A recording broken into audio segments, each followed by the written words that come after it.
hay un parque nacional tan grande que, si fuera un país, sería más grande que 166 de los 195 países del mundo. Y sin embargo, en él viven exactamente 0 personas de forma permanente. Eso no es casualidad. Es, quizás, la clave de toda esta lista. Cuando pensamos en un parque nacional, solemos imaginar algo que se puede recorrer en un fin de semana. Un sendero, un mirador, un aparcamiento. Los lugares que vamos a recorrer hoy rompen esa idea por completo. Son tan extensos que algunos necesitarían semanas solo para cruzarlos en línea recta. Y varios de ellos ni siquiera caben dentro de las fronteras de un solo país. Pero hay algo más interesante que el tamaño. Si te fijas en dónde están la mayoría de estas áreas protegidas gigantescas, notarás un patrón. Hielo perpetuo, océano abierto, tundra sin caminos, bosque boreal casi inaccesible, lugares donde, francamente, nadie quería construir una fábrica, ni sembrar un campo, ni levantar una ciudad. Proteger lo que nadie codicia es fácil.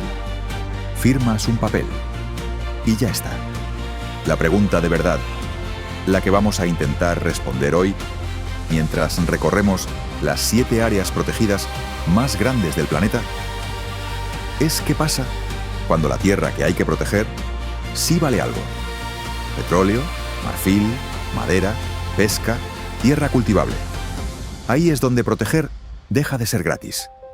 Ahí es donde se ve, de verdad, si un país o un grupo de países está dispuesto a pagar el precio de conservar algo.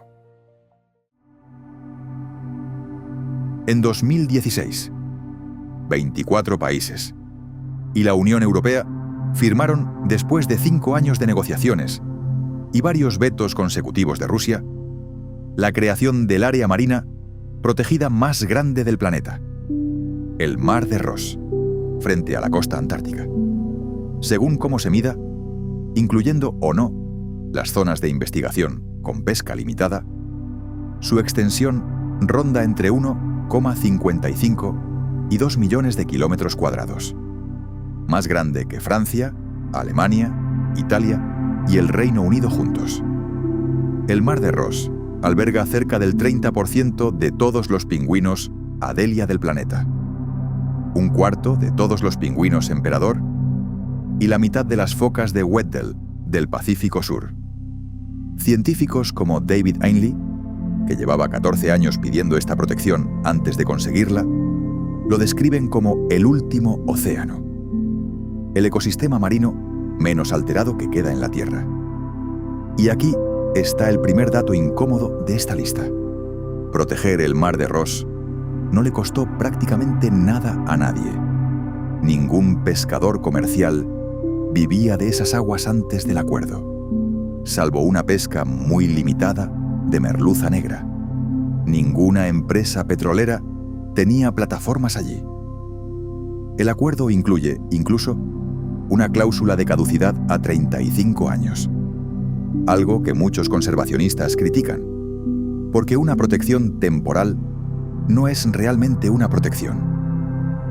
Se protegió lo que casi nadie disputaba. Eso no le resta valor ecológico, pero sí explica por qué, de toda esta lista, fue de las áreas más rápidas de aprobar por unanimidad. Del océano más protegido y menos disputado del planeta, pasamos a la tierra firme más grande jamás declarada Parque Nacional, donde ocurre exactamente el mismo fenómeno.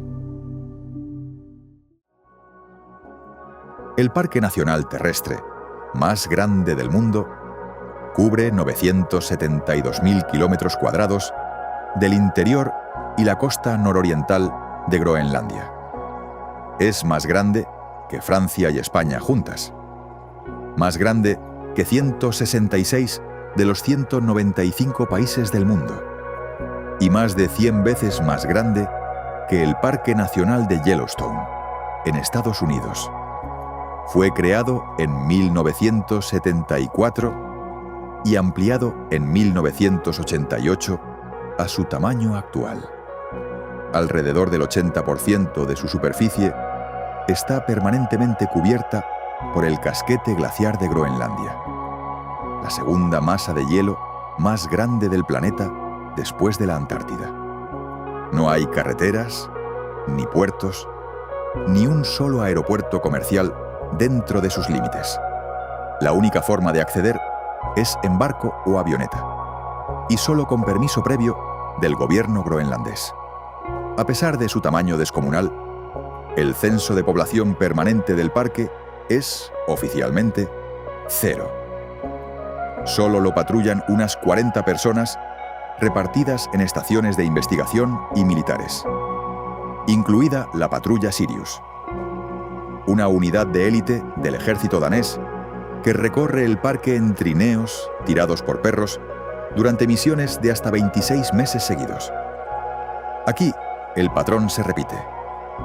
Nadie disputó nunca esta tierra. Es hielo, es tundra, es un territorio donde vivir cuesta demasiado y producir cualquier cosa cuesta todavía más. Firmar su protección en 1974 no le quitó nada económicamente valioso a nadie. Y sin embargo, bajo ese mismo hielo, empiezan a aparecer minerales raros a medida que el permafrost se derrite.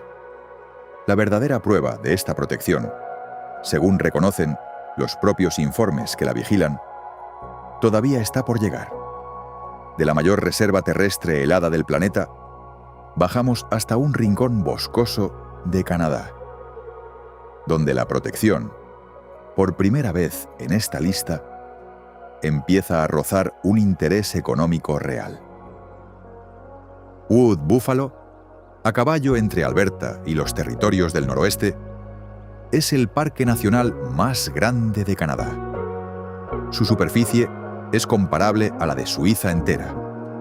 Fue creado en 1922 para proteger a los últimos bisontes de bosques salvajes del continente. Y hoy sigue siendo el único lugar donde anida de forma natural la grulla trompetera. El hallazgo más sorprendente del parque no lo hizo ningún biólogo sobre el terreno, sino un investigador revisando imágenes de satélite en 2007.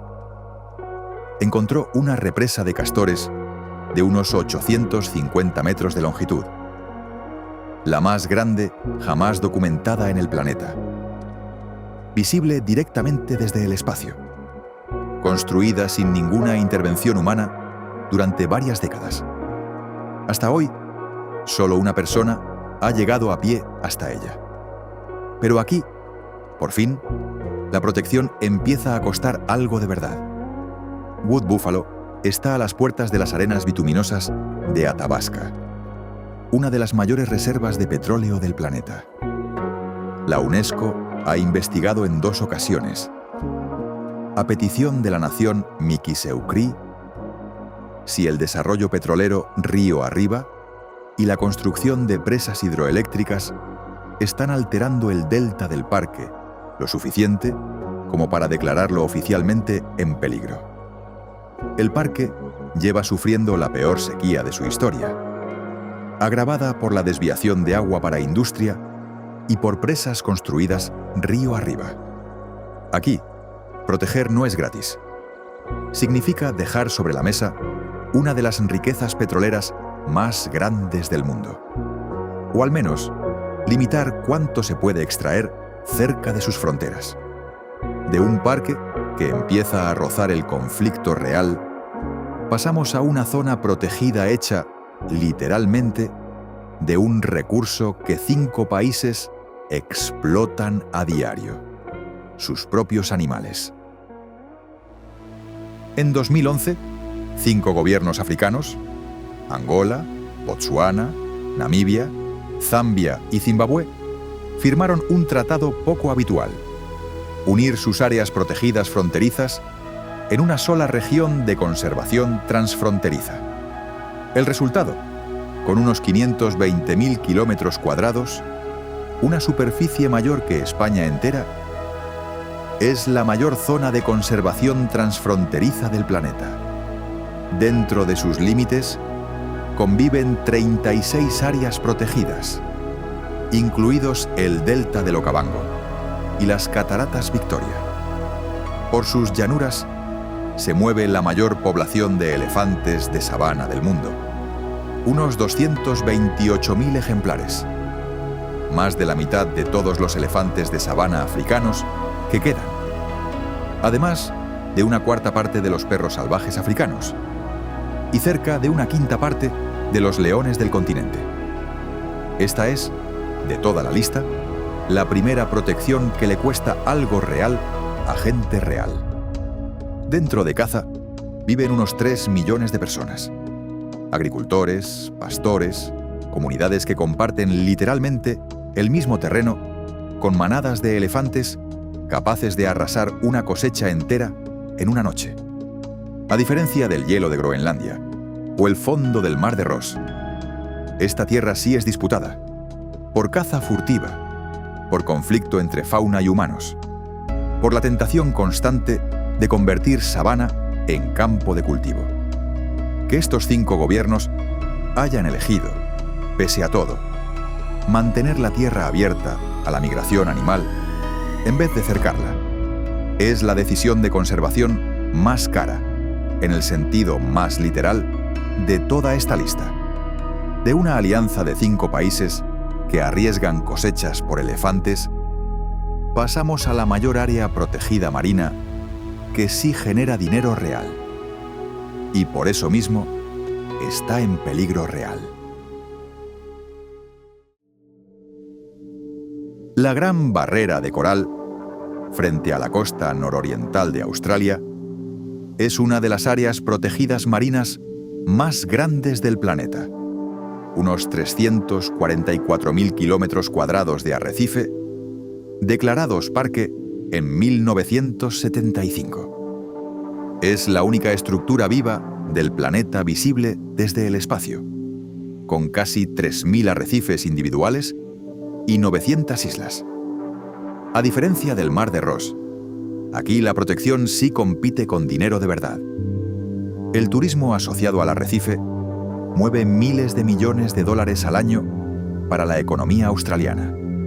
Y la pesca comercial y recreativa en la región emplea a decenas de miles de personas.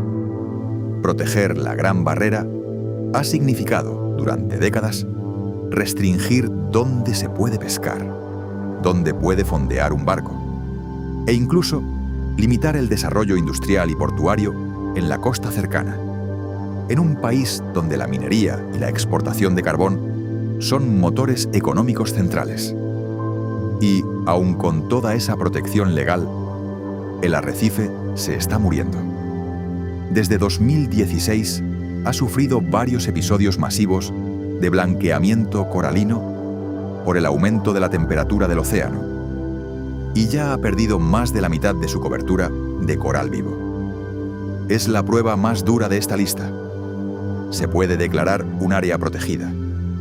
Se puede hacer cumplir la ley dentro de sus fronteras, y aún así perderla si la amenaza, en este caso, el cambio climático global, viene de fuera de esas fronteras, de un arrecife protegido por ley, pero indefenso ante el clima global.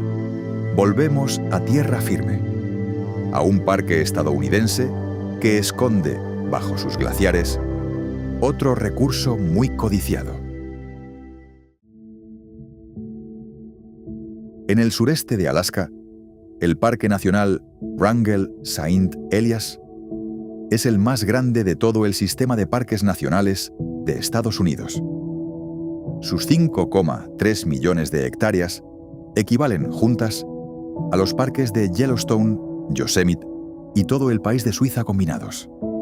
Dentro de sus límites se encuentran 4 cadenas montañosas que confluyen en un solo punto: el monte St. Elias, la segunda montaña más alta de Estados Unidos y Canadá, y uno de los conjuntos de glaciares más extensos fuera de las regiones polares, incluido el glaciar Malaspina, más grande en superficie que el propio estado de Rhode Island.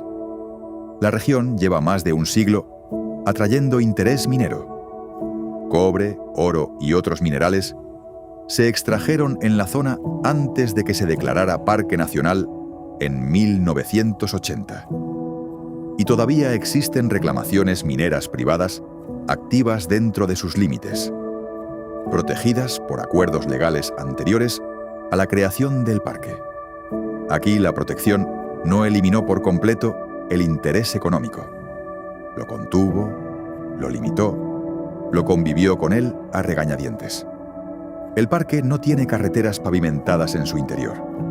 Solo 2 caminos de grava dan acceso a una superficie mayor que muchos países europeos, lo que en la práctica ha hecho más por mantenerlo intacto que cualquier ley. Terminamos en la selva más grande del mundo, donde la tensión entre proteger y explotar no es un matiz del pasado. Es, ahora mismo, la batalla más urgente de todas. La cuenca del Amazonas alberga el mayor sistema de selva tropical protegida del mundo, repartido entre Brasil, Perú, Colombia y otros 6 países. El Tumucumaque, en el norte de Brasil, es por sí solo el parque nacional de selva tropical más grande del planeta, unos 38.900 kilómetros cuadrados, un área mayor que Bélgica entera. Los árboles de esta selva generan tal cantidad de vapor de agua que producen sus propias lluvias, los llamados ríos voladores, que riegan buena parte de Sudamérica. El 10% de todas las especies conocidas del planeta vive aquí. Y esta es, de toda la lista, la única área protegida donde la disputa económica no es un riesgo latente ni un capítulo cerrado del pasado. Es un conflicto activo, todos los días, ahora mismo. Ganadería, soja, minería ilegal de oro, madera talada de forma clandestina. Todos compiten por la misma tierra que estos parques intentan proteger. Y a diferencia del hielo de Groenlandia o el fondo del Mar de Ross, esta tierra sí es fértil, sí es rentable y sí tiene comprador dispuesto a pagar por ella mañana mismo. Es la única área de esta lista cuya extensión total se reduce año tras año. No por falta de leyes que la protejan sobre el papel, sino porque hacerlas cumplir sobre miles de kilómetros de selva remota es, en la práctica, casi imposible. Un mar Antártico protegido en 5 años de negociación, porque, francamente, nadie lo quería explotar. Un parque groenlandés más grande que 166 países, sin un solo habitante permanente, porque vivir allí nunca fue negocio para nadie. Y, en el otro extremo, una selva amazónica que se reduce cada año, a pesar de estar protegida sobre el papel, porque la tierra que cubre vale demasiado dinero como para que una firma en un tratado baste para salvarla. Esa es la idea que conecta toda esta lista. El tamaño de un área protegida no mide cuánto la valoramos. Mide, casi siempre, cuánto no la necesitábamos para otra cosa. Groenlandia y el Mar de Ross son gigantescos, porque proteger hielo y agua profunda no le costó nada a nadie. Caza, la Gran Barrera y la Amazonía son más pequeños, relativamente, porque ahí sí había algo que alguien más quería. Petróleo, pesca, tierra de cultivo, marfil. La verdadera medida de si de verdad nos importa proteger la naturaleza no está en los parques gigantescos que nadie disputa. Está en si somos capaces de proteger, con la misma firmeza, la tierra que sí vale dinero. Esa es la pregunta que ninguno de estos 7 lugares, por sí solo, puede responder del todo.